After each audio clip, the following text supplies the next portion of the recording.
Here we go. I need to work fast. All right, I need to work fast. I have two channels. There's other things that I need to do. Working on the membership for my subscribers. Some other activities coming up.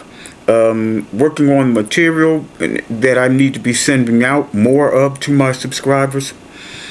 So I need to cut my subscribership, or not subscribership. I need to cut the viewers, okay, who really have no interest in real martial arts. So this is what I'm going to do. There are people who know there's no bigger supporter than Conor McGregor, than me. There are people who know there's no bigger supporter of Vasily Lomachenko than me. Yet you have these Neanderthals, mental midgets, who keep saying he's a racist. I'm not going to defend myself. I'm not going to. If you think I'm a racist, and the things that I've said, and get this, this is how sick you people are. I say Ray Arcel is the greatest trainer in history. Ray Arcel, white, he's Italian. Okay. Anyone who accuses me of being a racist, you're gone. You're gone. I'm not going to tolerate it. Now, I'm sure you're going to post some kind of comment. Yeah, he just doesn't have a thick skin, and yeah, he just is so sensitive. You can call me what you want. Doesn't matter. Anyone who's accusing me of being a racist is a mental misfit. So, you're out. If you want to criticize me, and you have nothing on your channel, you're out. Period. You know why? Because I don't need you. I don't need you. There are only a certain amount of people that are really into real martial arts. So if you accuse me of being a racist, you're blocked. If you want to be critical and you have nothing on your channel, you are blocked. Okay? Period. Because you're not going to benefit me, nor are you going to benefit my subscribers. You're a waste, and you're going to pollute my channel. Okay? Period. Now, ready? Here we go. Okay, now, what I'm going to do here, I'm going to answer a question. The question was, who did I teach? I always get that. Who did he teach? In this video, I'm going to tell you who I taught and who my prize student of martial arts was. In this video, I'm going to tell all of you who my prize student was. All the people criticize me and say, he hasn't taught anybody. I'm going to tell you who I taught. Okay. It starts in high school. Okay. There's a guy, and I'm sitting down in the gym class, and there's a guy who is running around chasing somebody else with a knife. I stop the guy. I tell him to sit down. Let me talk to you for a minute. He sits down. I say, I ask him, why are you chasing this guy with a knife? He tells me because he said something to him and he's going to stab him. I told him, you don't have to stab him. Don't stab him. Okay? Give me that knife. He can't fight. You don't want to go to jail.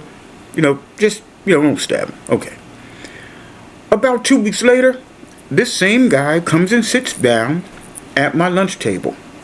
And at my lunch table in high school, there would be several guys, all of us were in karate or wrestling or boxing, and we would be playing cards before we went to our next class. He asked me, would I teach him karate?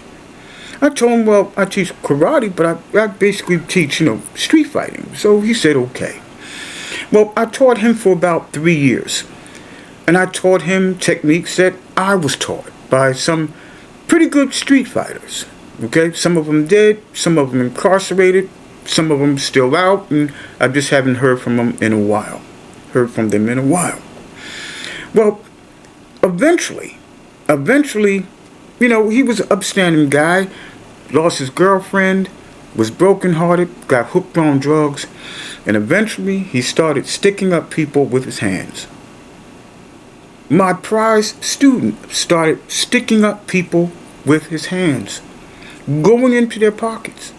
Some people had guns in their pockets and were so afraid of this guy that he would just rob them with his hands. Some people had knives in their pockets and they were just afraid to pull them out, and he would just rob them with his hands, right? Eventually, Eventually, he got shot 5 times. In his chest, in his stomach. They got every bullet out except one that remained lodged in his abdomen. And the doctor said the reason why they didn't try to get that bullet out was because his stomach muscles were so well formed that it just lodged in his stomach muscles. And every 6 months he would go and make sure it didn't move. The doctor would make sure it wasn't moving or traveling somewhere where it might, eventually kill him. Okay? One of his favorite techniques was a technique I taught him, and that was the slap and step. Slap and step. Essentially, somebody would be talking, running their mouth to him, and he would put his power hand, which was his right hand, in the back, and he would reel around. He would make sure that they were calm. He wouldn't raise his voice. He would make sure that their adrenaline was low. And in between talking to them and trying to get them to calm down, he would rear back and smack them as hard as he possibly could, driving his weight around, even taking a step with his foot, with almost like a drop step, bringing his hand around, and he would smack them in the ear to make them dizzy. He would smack them in the ear, right, to throw off their equilibrium. But then he would step. So he would smack, it's called the smack and step. He would smack them, and then he would step around and grab them by their neck and pull them down, drag them down to the ground. If they didn't have a weapon on them, then he might choke them to sleep. If they did have a weapon on them, he might stomp them unconscious, right? Well, he's still living today. He's an upstanding citizen. But at one point in time, my best student was a stick-up artist. He would stick people up with his hands. He was only about 180 pounds, and he was 5'11". So, who did I teach? I taught somebody who was a criminal. I taught somebody who was so feared with his hands that he was shot 5 times.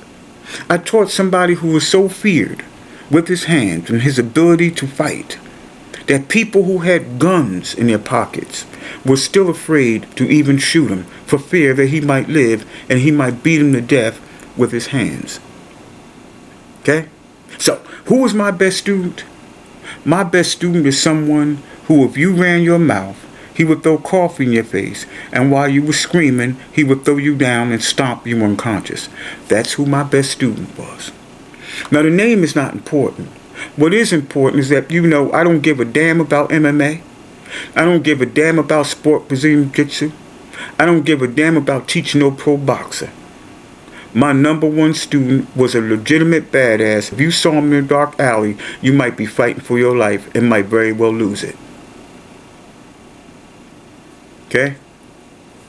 My number one student was a stick-up artist. Now you know. See you next video.